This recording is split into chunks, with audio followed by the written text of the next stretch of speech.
ஒரு நாள் நான் பூ வாங்கிக்கிட்டு இருக்கேன். அந்த பூக்காரம்மாட்ட இருந்து விஜயோட பாடல் வந்து காலர் டியூனா வருது. ஓ!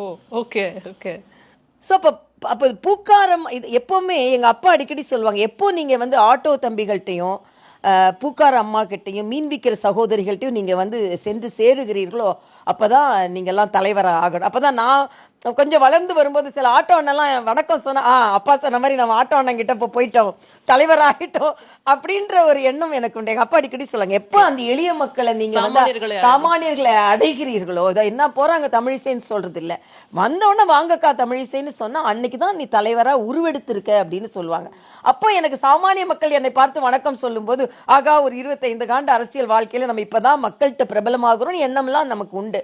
ஆனா நான் ஒரு நாள் பூ வாங்கி கொண்டு இருக்கிறேன். அப்ப கல்லூரிகள்கிட்ட மாத்திரம் இல்ல, கலர் கலரா பூ விற்கிற பெண்ணிட்டையும் அவங்க காலர்ட்டையும் அவரோட கட்சி பாடல் ஒலிக்குது.